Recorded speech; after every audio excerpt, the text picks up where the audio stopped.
When we developed rockets and launching rockets, some of those rockets got pretty big. We had not only the 1 or 2 foot tall rockets, but we built a 6 foot tall, even an 8 foot tall rocket. So we got pretty serious about the rockets that we were launching. Well, one day we were launching a 6 foot rocket, a bright red 6 foot rocket. Now, the one thing about the 6 foot rocket, the engine, the rocket engine it uses was really big. In fact, I'm not even sure if it's available today, but it's what they call an F engine. It's about the size of a stick of dynamite. The unfortunate thing about those rocket engines were launching them took a little bit extra effort. In other words, normal rockets, you'd put a little minor metal thing in there that would ignite the rocket. So when you push the button, boom, instantaneously the engine would ignite. On these larger engines, we use that same little wired ignition coil, but it had to ignite a small fuse, a fuse similar to that you would see in, like a fireworks type of thing. If you're launching something or setting off a fireworks, it has a short fuse.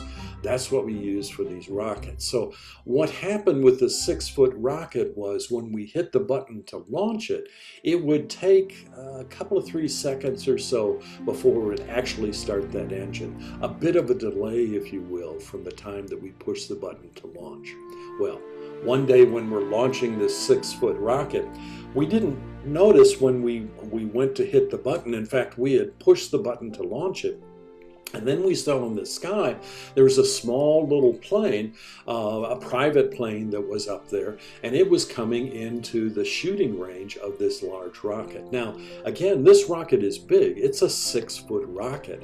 So we didn't have any way of canceling it. The plane was coming into the territory of where this rocket would go. And so the rocket literally launched right in front of the plane, and then it came down and back behind the plane to land. Now, at that time, there was some what they call Nike missile sites around in our area. They were rockets that were launched to stop any invading launch of missiles into the Chicago area. And those rockets, Nike missiles, were about 6 to 8 feet, maybe even a little bit taller, and they were government issued or government rockets. Well, I think this plane thought when he saw this rocket, this 6 foot rocket, come right in front of him and then go right behind, he was thinking it was probably a Nike missile. And so you see this plane, and it took a deep bank, it turned around to look at the rocket, and then it disappeared. We never saw that plane again. I think he was thinking that he was close to getting shot down by a missile when actually it was just one of our rockets. Even if it had hit the plane, because it's balsa wood and cardboard, it would disintegrate, it wouldn't have hurt the plane. But I'm sure it added a little bit of panic to that pilot that was flying that plane that day.